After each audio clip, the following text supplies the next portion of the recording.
Une transition apaisée, une volonté affichée et un chemin bien tracé pour atteindre l'objectif visé. Après 4 mois, le Premier ministre, chef du gouvernement, Pahimi Padake Albert, répond aux hommes des médias, publics et privés. De la politique à l'économie, en passant par le social, la santé et la sécurité, il a dessiné un avenir radieux de cette terre meuble et accueillante qui est le Tchad. Pour relever le défi, le chef du gouvernement appelle à l'unisson, seule voie d'une transition réussie. Et cela passe par le dialogue national inclusif qui sera organisé dans les jours à venir. Ce forum permettra aux filles et fils du Tchad de mettre sur table le mot qui mine le pays, le déchiqueter et en tirer une quintessence qui sera une solution efficiente, vœu de tout un peuple. Le Premier ministre de confirmer qu'actuellement, le Tchad est un îlot de paix dans un océan de turbulence, vu sa position géographique, mais aussi et surtout l'instabilité de la sous-région.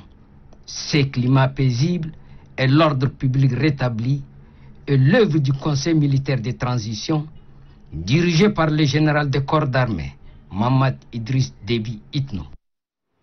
Le gouvernement que j'ai le privilège de diriger, sous le leadership du président du Conseil militaire de transition, travaille sans relâche pour consolider les acquis de notre cher et beau pays en termes de sécurité, mais également à finaliser tous les mécanismes nécessaires à la bonne marche de cette transition.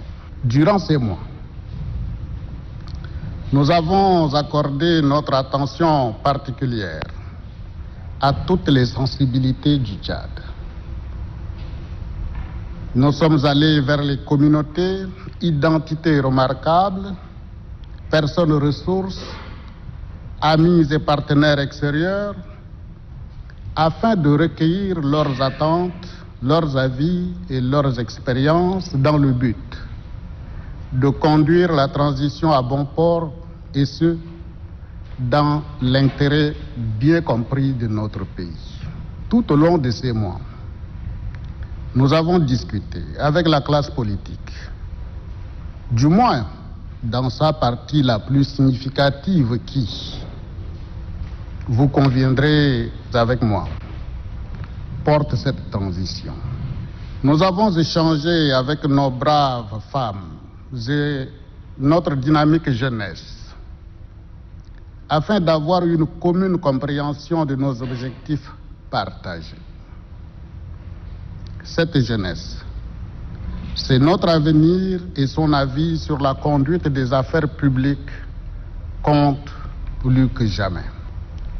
Nous nous sommes entretenus régulièrement avec nos chefs religieux et coutumiers, tous, sans exception, et j'ai noté avec satisfaction leurs prières pour la réussite de la transition et la paix dans notre pays.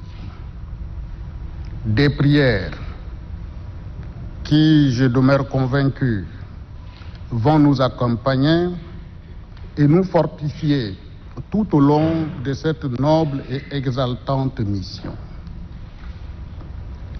Je n'oublie pas la contribution des associations, de la société civile et des organisations syndicales et les autres corporations dont l'apport apaisé des questions d'intérêt contribue au succès de la transition.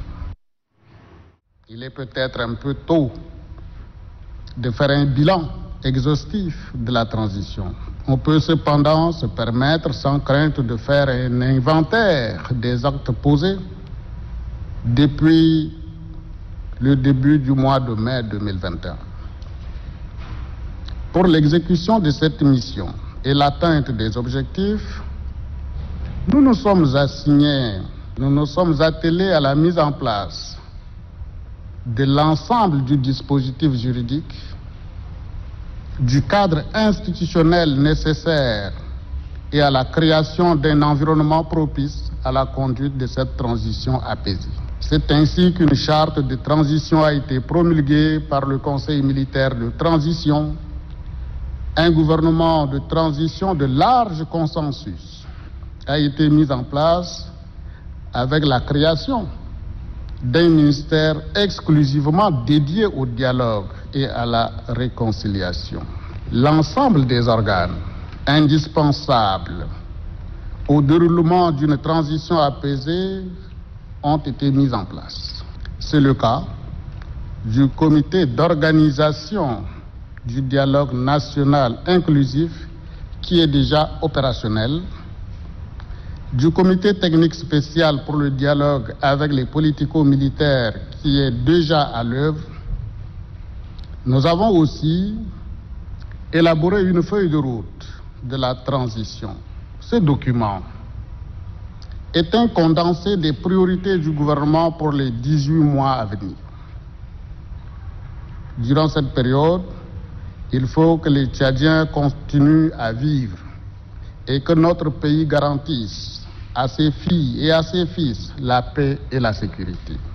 C'est pourquoi le gouvernement continue d'assurer ses missions régaliennes de service public dans les différents secteurs de la vie de la nation: santé, éducation, diplomatie, sécurité, ainsi que le paiement régulier des salaires du personnel civil et militaire de l'État.